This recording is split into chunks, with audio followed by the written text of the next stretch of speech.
दिल की डायरी में मैं मोहम्मद वसीम आप सभी का स्वागत करता हूं। दोस्तों, आज मैं आप लोगों के बीच अपनी लिखी एक कहानी लेकर आया हूं जिसका शीर्षक है चिता पर रोटी सेकते लोग। घाट से थोड़ी दूर जरा ऊंचाई पे एक यात्री गुजर रहा था। उसने देखा घाट पर सूट बूट लगाए कुछ लोग एक चिता के चारों तरफ पलथी मारे बैठे अपनी अपनी रोटियां सेक रहे थे। चिता पे लेटा नौजवान किसी अनहोनी का शिकार था। उसके गले पे लगे निशान इस बात की पुष्टि कर रहे थे। एक अजीब सा रिश्ता था उस नौजवान का हर व्यक्ति के साथ। शायद इसीलिए उसे इस स्थिति में देख हर किसी के हृदय में प्रेम, आंखों में आंसू और न्याय के क्रोध की ज्वाला धधक रही थी। घाट प्रबंधक का भी रवैया इस पार्थिव शरीर के साथ ठीक नहीं था। वे या तो कुछ छिपा रहे थे या इसे नजरअंदाज कर रहे थे। वे इस शव को जला तो रहे थे पर उस पर इतनी लकड़ियां नहीं डाल रहे थे जिससे जल्द से जल्द उस नौजवान का दाह संस्कार संपन्न हो और उसे न्याय मिले।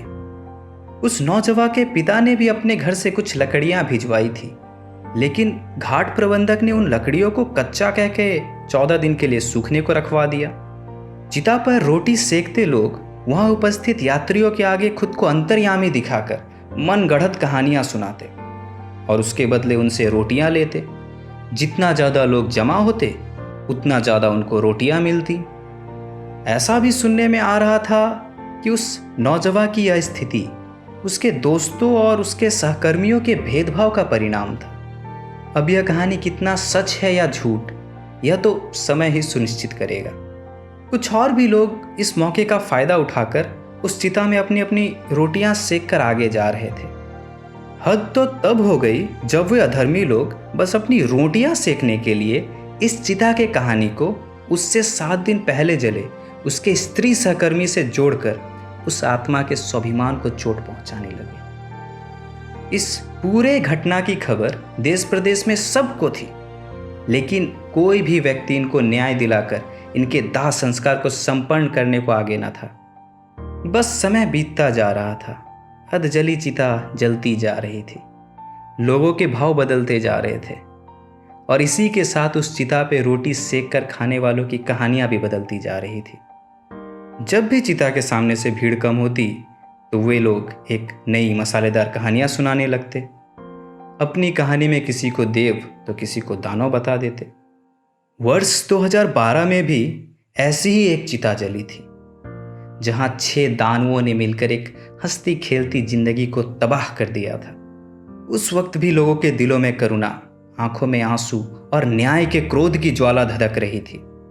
सब कुछ स्पष्ट होने के बाद भी, सारी न्याय रूपी लकड़ियों और देश प्रदेश के लोगों का समर्थन होने के बाद भी वो चिता 7 वर्षों तक जली।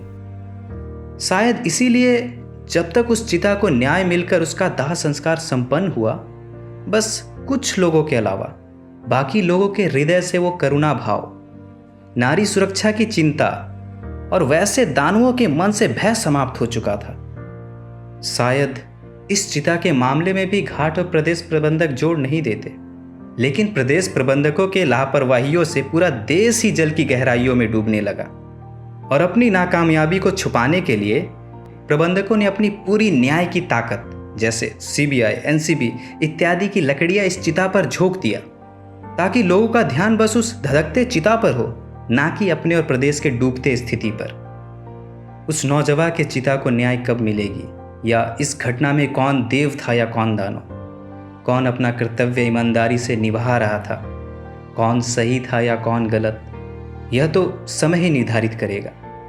उस चिता को जलते देख जितनी पीड़ा उन लोगों के हृदय में थी, उतनी ही पीड़ा घाट से गुजरते उस यात्री के हृदय में भी थी, क्योंकि उस यात्री की मां ने जब उस नौजवान की मृत्यु का समाचार सुना था तो उनके आंखों में आए आंसुओं ने भी उन्हें एहसास दिलाया जैसे उन्होंने अपना ही बेटा खोया हो। दोस्तों, शायद आप लोग समझ ही गए होंगे ये कहानी किन किन घटनाओं पर आधारित है।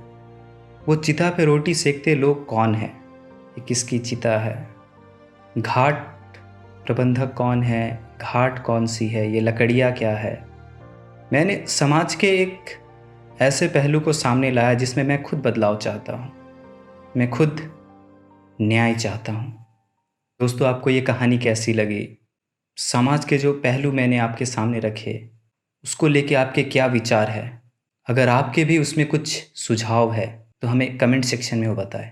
मुझसे जुड़े रहने के लिए इस चैनल को सब्सक्राइब करें। धन्यवाद।